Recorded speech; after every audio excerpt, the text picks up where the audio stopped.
Bins can be made out of wood are common. Wood is common, or you can put cinder blocks.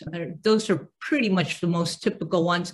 The ideal bin system is you can do this one on the right there is actually 4 bins, and you circle, you get them from the back end and the front end.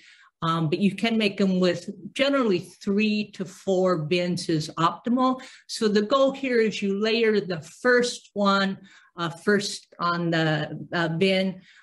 You layer that, and it's kind of like the lasagna effect or layering effect, where you put your carbon on the bottom, then you add your food scraps, and then you keep doing that and layer and layer and layer. And then you want to fluff it up with the pitchfork. These are great if you don't have equipment, or you can use a small bobcat if you've got, make the bins wide enough, and I'll show you a picture of that in a minute.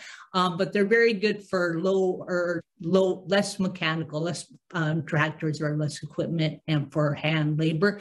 So, and then you fill up the one bin, you then start it on the second bin, fill all of that way up, and then you can turn all of them into the third bin, or you can fill all of the first bin up and then let it sit, and then you start the second one and then turn them all together, and then, so you can turn the first one into the second one, and then vice versa. So however you want to get that air in there, and the important thing is to fluff it up once in a while, because these will pack down.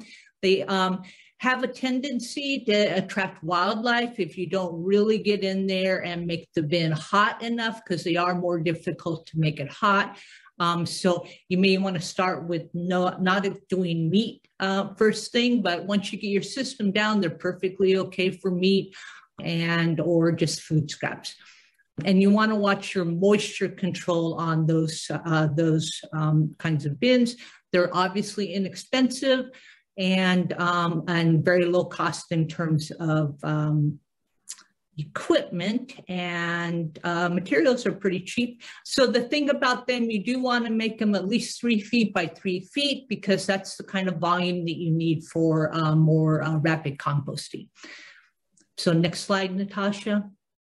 So this is a really good model for on-farm bins. This is typically done for horse farms and other livestock farms. It's the same model, but this one is obviously bigger, so you can use a bobcat or a tractor with a bucket. Okay, so, and this is a good example, I'm sorry, of impermeable base, so that if you have water coming off your compost, it's going into this filter system. This is either some kind of gravel or just some bark, or you could put some grass in there, just so any leachate coming off of there doesn't contaminate any soil or any water areas. And then you have it's a vegetative control for storm water runoff.